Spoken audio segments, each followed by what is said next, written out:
हमने देख लिया था। कौन सी चैप्टर हम लोग कर रहे थे? चैप्टर 3। चैप्टर 3 का क्या था? परिचय कर रहे थे। चैप्टर 3 में क्या है? इंट्रोडक्शन, मतलब चैप्टर के बारे में हम लोग जान रहे थे। तो कल हम लोगों ने कहा था, जान लिया था। चैप्टर का नाम क्या है? दो चर वाले रैखिक समीकरण। दो चर वाले रैखिक समीकरण किसे कहते हैं ये मैंने बता दिया। किसे कहते हैं? जिसमें दो चर होगा। क्या कहते हैं? जिसमें दो चर हो उसे क्या बोलते हैं? दो चर वाले रैखिक समीकरण कहते हैं। दो चर वाले रैखिक समीकरण को हल करने की कितनी विधि होती है? दो विधि। कौन कौन? फर्स्ट विधि होती है ग्राफ विधि। ग्राफ विधि बोर्ड में कितने नंबर से पूछते हैं? 5 नंबर से। उसके बाद दूसरी विधि कौन सी होती है? बीजगणित विधि। बीजगणित विधि क्या है? रैखिक समीकरण को हल करने की सिर्फ एक विधि और कुछ नहीं। बीजगणित विधि के 3 प्रकार है, वो सबसे महत्वपूर्ण है। 3 प्रकार है। कौन कौन? प्रतिस्थापन विधि, विलोपन विधि और वज्रगुणन विधि। तो आज हम लोग क्या पढ़ेंगे? प्रतिस्थापन विधि किसे कहते हैं। तो चलिए हम लोग स्टार्ट करते हैं। प्रतिस्थापन विधि किसे कहते हैं? देखिए प्रतिस्थापन विधि क्या है? प्रतिस्थापन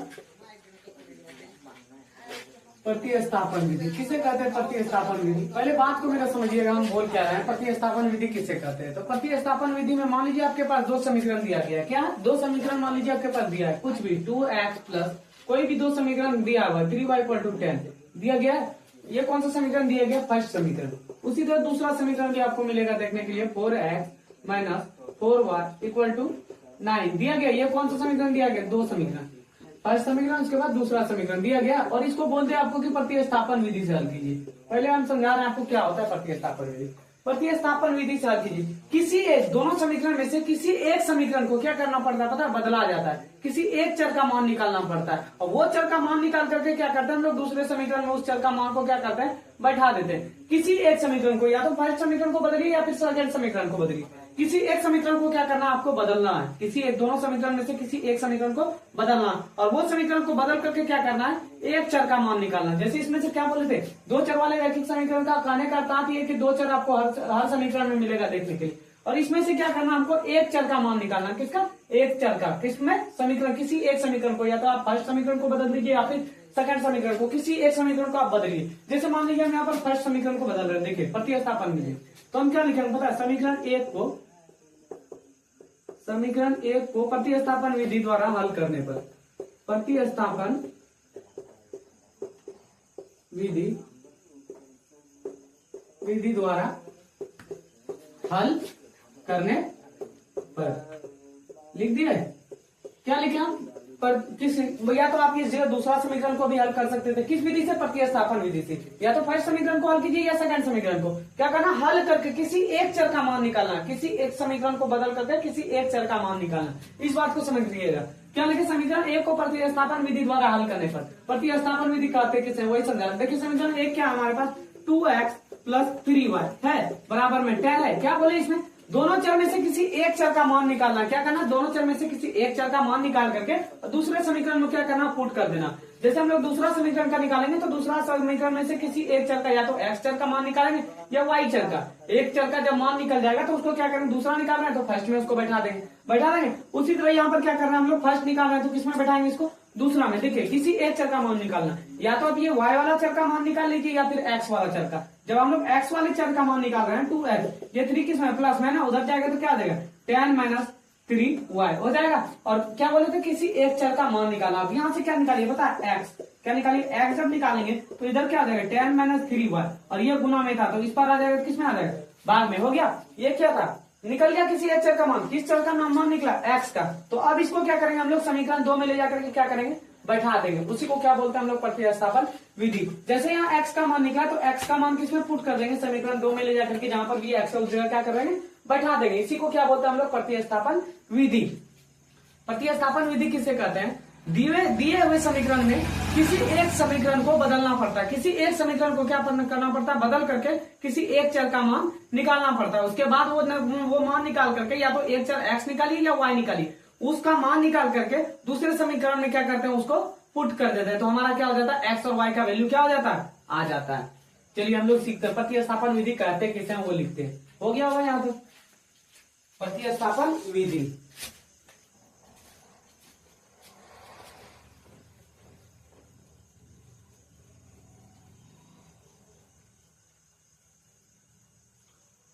प्रतिस्थापन विधि किसे कहते हैं? फर्स्ट पॉइंट लिखिए। दिए हुए समीकरण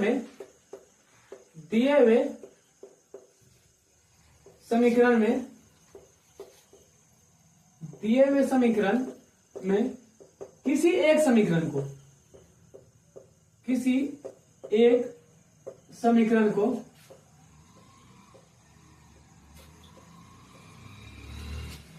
किसी एक समीकरण को क्या करना पड़ता है? बदलना होता है। क्या होता है? बदलना होता है किसी एक चर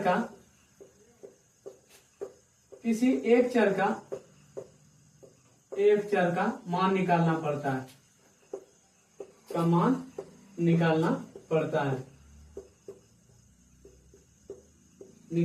पड़ता है। ये हो गया फर्स्ट पॉइंट। क्या लिखे? दिए हुए समीकरण, दो समीकरण आपके पास दिया होगा।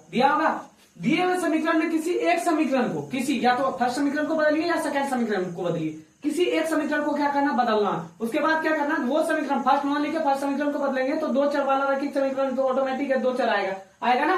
तो दो चर में से क्या करना? किसी एक चर का मान निकालना। या तो आप एक्स चर वाले को मान निकालिए या फिर वाई चर वाले का मान निकालना। उसके क्या लिखो? को बदलना होता है, किसी एक चर का मान निकालना पड़ता है। या तो एक्स चर का मान निकालिए या फिर वाई चर का। उसके बाद दूसरा पॉइंट क्या लिखते हैं? उसको क्या कर देते हैं? दूसरे समीकरण में ले जाकर के बैठा देते हैं।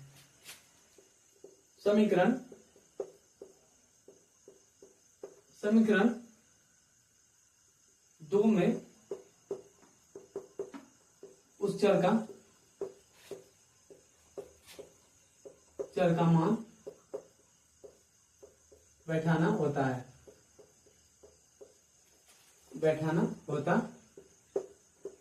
हो गया? क्या लिखे? दिए हुए समीकरण में किसी एक समीकरण को बदलना पड़ता है। या तो समीकरण 1 को बदलिए या फिर समीकरण 2 को बदलिए। उसके बाद एक चर का क्या करना पड़ता है? हमको मान निकालना पड़ता है। एक चर का मान निकाल करके समीकरण में क्या करता है? उस चर का मान बैठाना पड़ता है। इसका 2 मत लिखिए, समीकरण में लिखिए। समीकरण में उस चर का मान बैठाना पड़ता है। किसी भी समीकरण में आप उसको क्या करते हैं? उस मान को क्या करना है? बैठा देना। आप समीकरण 1 को तोड़ रहे हैं तो समीकरण 2 में ले जाकर उसका मान क्या करेंगे? बैठा देंगे। समीकरण 2 को तोड़ रहे हैं तो समीकरण 1 में ले जाकर उसको क्या करना है? बैठा देंगे। जैसे उदाहरण आप समझिए, उदाहरण कुछ भी मान लीजिए। अभी तो हम बुक से नहीं पढ़ा रहे हैं, तो ऐसे पढ़ा रहे हैं। कोई भी मतलब दो समीकरण ले लीजिए। x plus y equal to 2 ले लिए, और दूसरा समीकरण ले लीजिए 2x minus Y equal to 4 ले लिए। ये कौन सा समीकरण हो गया? फर्स्ट समीकरण।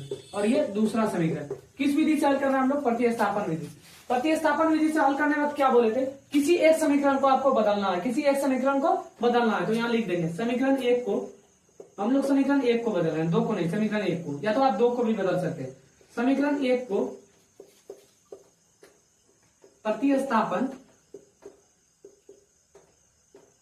प्रतिस्थापन विधि द्वारा हल करने पर बोर्ड में जिस विधि से आपको पूछे, प्रतिस्थापन विधि से पूछे तो प्रतिस्थापन विधि से बनाना है उसको, विलोपन विधि से पूछे तो विलोपन विधि से बनाना है उसको, वज्रगुणन विधि से पूछे तो वज्रगुणन विधि से। लेकिन मान लीजिए ये हमारे पास दिया है, ठीक है। उसके बाद तीनों से बोले वज्रगुणन विधि से भी इसको हल कीजिए, प्रतिस्थापन विधि से भी हल कीजिए, और क्या विलोपन विधि से भी हल कीजिए। जैसे बोल दिया आपको तो तीनों का आंसर जो आएगा ना, तीनों का आंसर तो सेम ही आएगा, लेकिन विधि क्या होगा? उसका अलग अलग विधि होगा। प्रतिस्थापन विधि का अलग यहाँ पर लिखा है, क्या होता है प्रतिस्थापन विधि। विलोपन विधि इसके बाद आएगा तो वो लिखा है। समीकरण 1 को प्रतिस्थापन विधि द्वारा हल करने पर समीकरण 1 क्या हमारे पास? x प्लस वाई बराबर क्या है? 2 है। अब क्या बोले थे हम? किसी एक चर का मान निकालिए, या तो x चर का मान निकालिए या y चर का। और जो मान निकाल देंगे उसको क्या करेंगे? दूसरे समीकरण में ले जाकर के बैठा देंगे। मान लीजिए हम लोग यहाँ पर y चर का मान निकाल रहे हैं, किसका? y का। चलिए x को छोड़ देते हैं, y का निकाल रहे हैं। y जब निकालेंगे तो 2 हो गया, ये x प्लस में, इस पर आएगा तो किसमें आ जाएगा? माइनस में। निकाल लिया हम लोग y का मान, क्या किया? निकाल लिए। अब y का मान क्या करेंगे? दूसरे समीकरण में ले जाकर के क्या करेंगे? पुट कर देंगे, मतलब बैठा देंगे y का मान। तो बैठाते हैं, इसको लिखते हैं समीकरण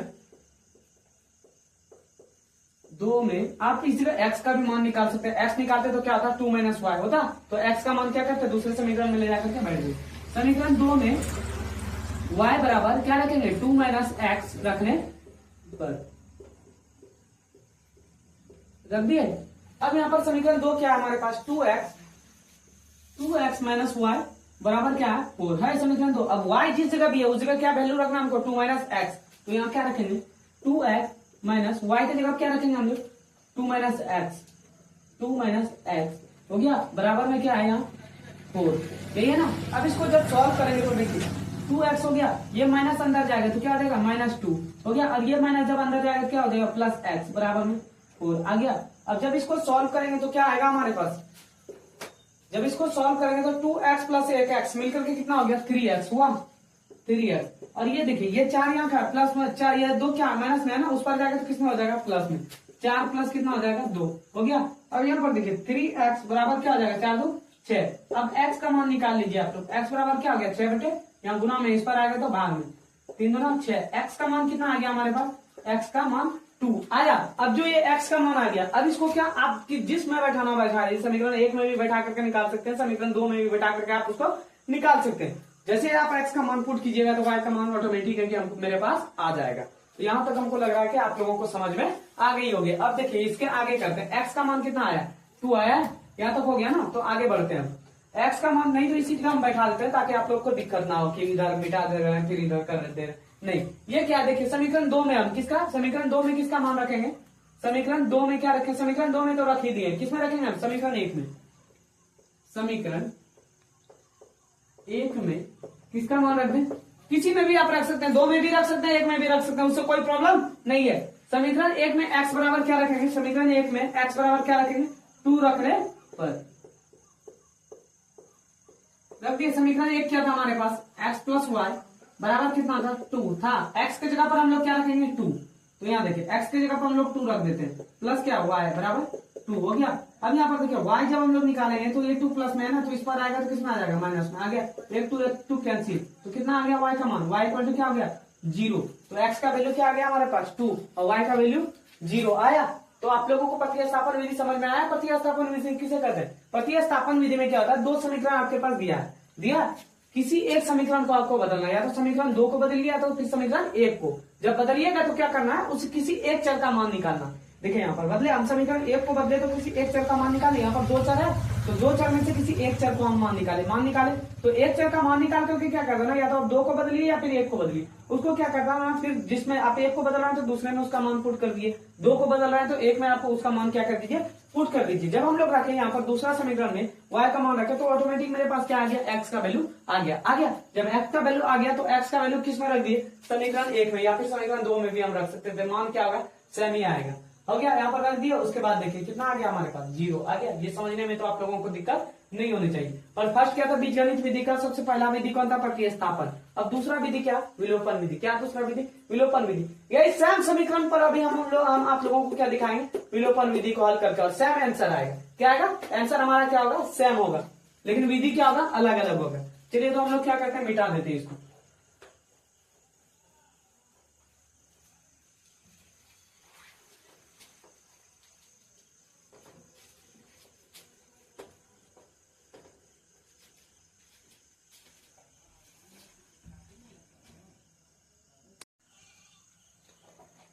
देखिए अब दूसरा विधि क्या है पता है, विलोपन विधि। पहले हम लोगों ने क्या पढ़ा, प्रतिस्थापन विधि। अब दूसरा विधि क्या है, विलोपन विधि। विलोपन विधि को समझिए, विलोपन विधि किसे कहते हैं। देखिए विलोपन विधि किसे कहते हैं, दिए हुए समीकरण में मान लीजिए 2 समीकरण आपके पास दिया है, पहले जो प्रतिस्थापन विधि से समीकरण कॉल किया ना उसी विधि से फिर आपको दिखाते हैं कैसे आंसर सेम आता है। मान लीजिए 2 समीकरण दिया गया, वही समीकरण same to same x + y बराबर, जिससे हम लोग प्रतिस्थापन विधि जिसको हल किए उसी समीकरण। उसका दूसरा समीकरण क्या था, 2x - y बराबर क्या था 4 था। मान लीजिए आपके पास 2 समीकरण क्या है दिया गया, 2 समीकरण क्या किया गया दिया गया। उसके बाद इसको बोल रहा है आपको विलोपन विधि से क्या करना, हल करना। क्या लिखा गया, दिए हुए समीकरण में किसी एक चर का मान बराबर करना होता है। ये जो है ये 2 चर है ना, x + y 2x - y, ये देखिए ये चर कहीं से बराबर आपको दिख रहा है, नहीं ना दिख रहा है, ये बराबर है क्या, बराबर है ही नहीं। तो इसको क्या करना पता है, किसी एक चर को, या तो आप x वाले चर को बराबर कीजिए या फिर y वाले चर को बराबर कीजिए, लेकिन एक चर को क्या करना पड़ता है, बराबर करना पड़ता है। विलोपन विधि में बराबर करना होता है। समीकरण 1 को, समीकरण ये जो फर्स्ट था, फर्स्ट वाला किसी एक चर को, जैसे हम x वाले चर को बराबर करेंगे तो x को किससे गुना करेंगे, x के आगे जिससे जो भी संख्या है इससे गुना कर देंगे, या तो y को अगर हम लोग बराबर करें तो y के आगे जो भी संख्या है इसको किससे, दूसरे समीकरण से गुना कर देंगे। और इसी तरह दूसरा में देखिए, दूसरे को क्या करेंगे, अगर 2x इस जगह है तो अगर हम बराबर करना चाहेंगे तो x वाले टर्म को क्या करेंगे, x का आगे क्या है 2, तो 2 को क्या कर देंगे, इससे मल्टीप्लाई कर देंगे। x वाले टर्म को कर रहे हैं तब, अगर y वाले टर्म को कर रहे हैं तो y के आगे क्या है 1, तो इसको किससे मल्टीप्लाई करेंगे, y वाले से -1 से करेंगे ना। उसी तरह तभी हमारा क्या होगा, समीकरण बराबर होगा। तभी हमको क्या करना है, समीकरण बराबर करके चर को, उसके बाद उसका क्या करना, कटा देना, उसके बाद जो भी मान आएगा हमारा एक्स और वाई का, उसको क्या करना, बैठाना। देखिए वही लिखो, बराबर करना होता है समीकरण एक को दूसरे से तथा समीकरण दो को एक से गुना करके किसी एक चर का मान क्या करना होता है, बराबर करना होता है। समझिए, इसको आपके पास ये दो समीकरण दे दिया गया, उसके बाद बोला गया आपको क्या, प्रतिस्थापन विधि से, इसको नहीं विलोपन विधि से क्या कीजिए, हल कीजिए। प्रतिस्थापन विधि मैंने बता दिया था, और विलोपन विधि तो हम लोग क्या करेंगे, पहले चलते हैं। फर्स्ट समीकरण ये है, ये कौन सा समीकरण है, फर्स्ट समीकरण। ये कौन सा समीकरण, दूसरा समीकरण है। अब इसको क्या बोला गया, विलोपन विधि से हल करना। विलोपन विधि चैप्टर टॉपिक है विलोपन विधि। अब हम लोग लिखेंगे समीकरण, या तो आप समीकरण एक को हल कीजिए, नहीं वो नहीं, अब क्या लिखेंगे, समीकरण किस वाले टर्म को बोलिए बराबर करने, एक्स वाले टर्म को या वाई वाले टर्म को, किस वाले टर्म को, हम लोग चलिए किसका, एक्स वाले टर्म को हम लोग बराबर करते हैं, किससे, किसको, एक्स वाले टर्म को जब हम लोग बराबर करेंगे तो यहाँ पर देखिए इसको, ये आगे में क्या है 2x है, तो इसको किससे गुना करेंगे पता है, 2 से, किसका, x वाले टर्म को करना। अगर y से करते हैं तो यहाँ पर किससे, -1 से इसको मल्टीप्लाई करते हैं, समझे। अब यहाँ पर किससे करना, x वाले टर्म को हम लोग बराबर करें, तो यहाँ क्या था, आगे में x के आगे 2, तो 2 कर दिए। अब यहाँ पर देखिए, यहाँ पर x के आगे में कुछ है क्या, नहीं है, तो इसको किससे मल्टीप्लाई करेंगे, कुछ नहीं रहता तो कितना होता है 1, तो 1 से मल्टीप्लाई कर दिए। अब यहाँ पर लिखेंगे समीकरण एक को 2 से तथा 2 को 1 से गुना करने पर, क्या लिखेंगे, गुना करने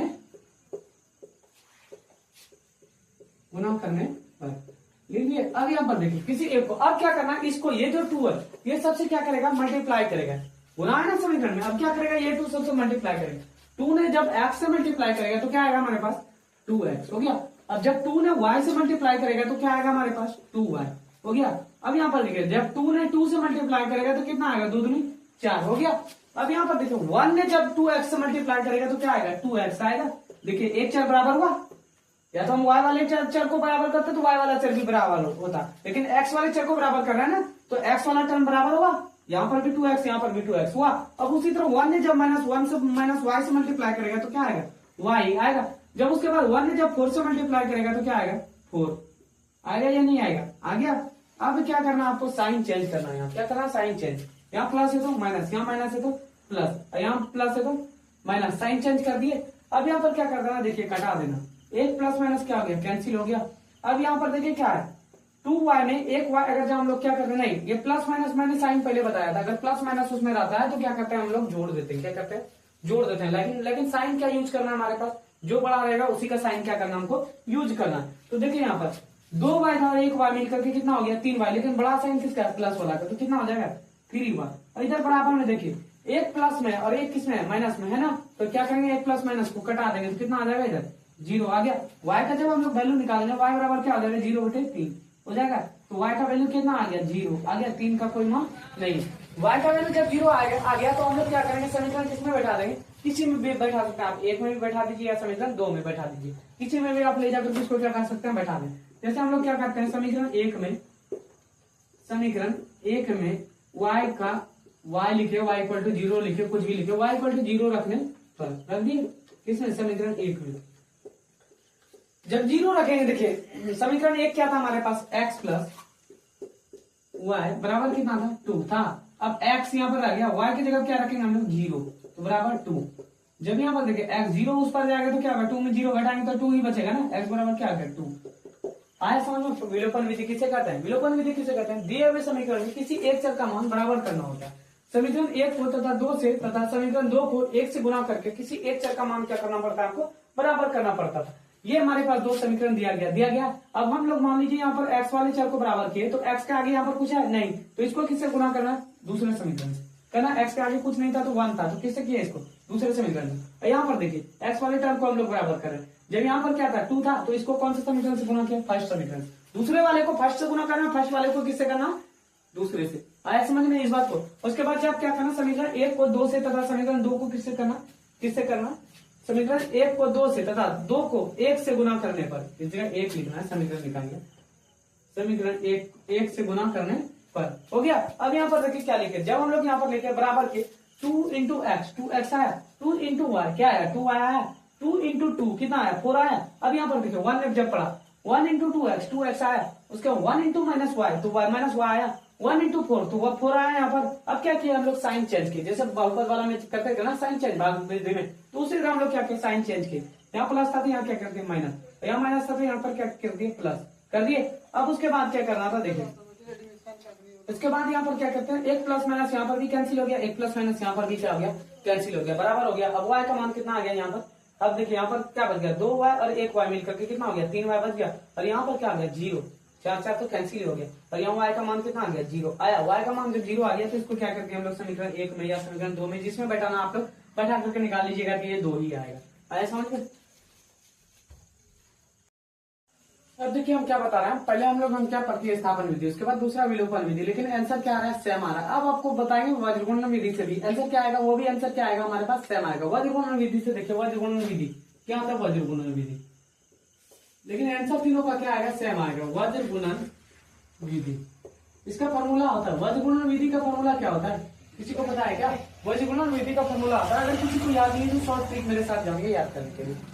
एक्स लिख दिए, नीचे में लिखना आपको क्या पता है, बीसी, बीसी माइनस बीसी लिख दिए, कुछ नहीं करना, ये शॉर्ट ट्रिक है याद करने का। उसके बराबर में इसका जो फॉर्मूला आता है, y बराबर लिखना आपको क्या पता है, सी ए माइनस सी ए लिख दिए। उसके बाद क्या लिखना, बराबर एक बटे क्या लिखना पता है, एक बटे लिखना a b minus a b लिख दिए। अब कुछ नहीं करना आपको, क्या करना पता है, 12 21 आप लोग इसमें बैठाते जाइए, कितना 12 21, क्या देखिए 12, उसके बाद 21, उसके बाद 12, उसके बाद 21 बैठाते गए, 12 उसके बाद 21 बैठा दिए। इसका फॉर्मूला आखिर में बन करके हमारे पास क्या तैयार हो गया, x बटे b1 c2 minus b2 c1 बराबर y बटे c1 minus a2 minus c2 a1, उसके बाद 1 बटे a1 b2 minus a2 b1 आया। इसका यही फॉर्मूला होता है, ये फॉर्मूला से भी हमारा आंसर क्या आएगा, तीनों का सेम। हमारे पास समीकरण क्या था, वही समीकरण था, सेम टू सेम, लेकिन आंसर आपको दिखाना कैसे, क्या था हमारे पास समीकरण x प्लस वाई बराबर कितना था 2 था। और दूसरा समीकरण हमारे पास क्या था, ये फर्स्ट समीकरण है, कौन सा फर्स्ट समीकरण, ये दिया गया। और दूसरा समीकरण क्या था हमारे पास, 2x माइनस वाई बराबर क्या था 4, था। दो समीकरण हमारे पास दिया गया। अब इसको किस विधि से बोल रहा है, वज्रगुणन विधि से हल करना है, किसका, वज्रगुणन विधि से हल करना। वज्रगुणन विधि से जब बोले हल कर रहे हैं, तो पहले आपको मैंने बताया था 2 चर वाले रैखिक समीकरण का व्यापक रूप क्या होता था, उसका व्यापक रूप a1x plus b1y plus c1 equal to 0 होता था। पहले उस फॉर्म में लाना हमको। उसके बाद क्या होता था, a2x plus b2y plus c2 equal to 0। पहले उस समीकरण जो दिया गया उसको पहले उस फॉर्म में लाएंगे। जब इसको उस फॉर्म में लाएंगे तो क्या हो जाएगा,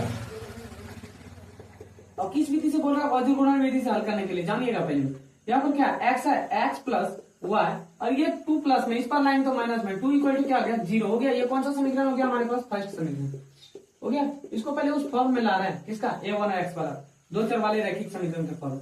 अब उसके बाद इसको भी उसी फॉर्म में लाइए, तथा 2x उसके बाद माइनस y, और ये 4 प्लस में था ना, इस पर आएगा तो किसमें आ जाएगा -4 इक्वल टू क्या आ जाएगा 0। ये कौन सा समीकरण हो गया हमारे पास, दूसरा समीकरण हो गया, दूसरा समीकरण। अब इसको किस फॉर्म में, a1 के फॉर्म में, 2 चर वाले रैखिक समीकरण का व्यापक रूप के फॉर्म में क्या करना है, इसको तोड़ना है। तो हम लोग तोड़ते हैं, यहाँ देखिए फर्स्ट समीकरण को तोड़ते हैं, तो ये किस फॉर्म में आ जाएगा, a1 b1 उसके बाद c1 आएगा, और ये a2 b2 उसके बाद c2। तो लिखिए यहाँ पर फर्स्ट समीकरण a1 बराबर कितना हो गया, यहाँ पर x के आगे कुछ है तो नहीं, तो कितना आ गया 1। b1 कितना है हमारे पास, b1 इक्वल टू कितना, y के आगे भी कुछ नहीं तो 1।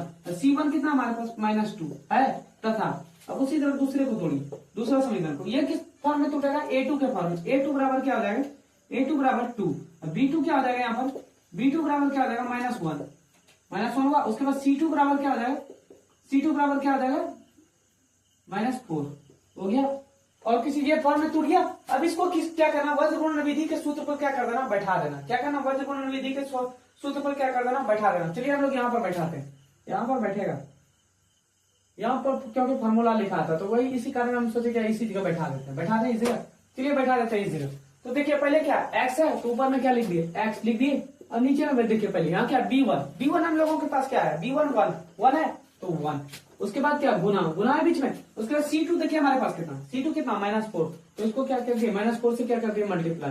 उसके बाद बीच में क्या फिर माइनस है, माइनस दे दिए। उसके बाद देखिए क्या b2 क्या है हमारे पास -1, कितना b2 -1, तो इसका क्या लिखेंगे -1। उसके बाद फिर क्या, फिर गुना है। उसके बाद देखिए c1 कितना हमारे पास, c1 कितना -2, तो क्या किया इसको -2 लिख दिए। अब यहाँ पर देखिए फिर क्या है, बराबर बराबर है बराबर। अब किसको ये फॉर्मूला पे y वाला में आइए तो यहाँ y लिख दिए। अब यहाँ पर देखिए C1 कितना हमारे पास, C1 यहाँ पर निकाले हैं, C1 कितना -2, तो क्या लिखेंगे इसका -2। अब फिर क्या गुना, उसके बाद देखिए A2 कितना हमारे पास, A2 कितना 2, तो क्या करेंगे इसको 2 से मल्टीप्लाई कर दिया। उसके बाद बीच में फिर क्या माइनस है। फिर देखिए यहाँ पर C2 कितना -4, तो इसका क्या लिखेंगे हम लोग -4 लिख दिए।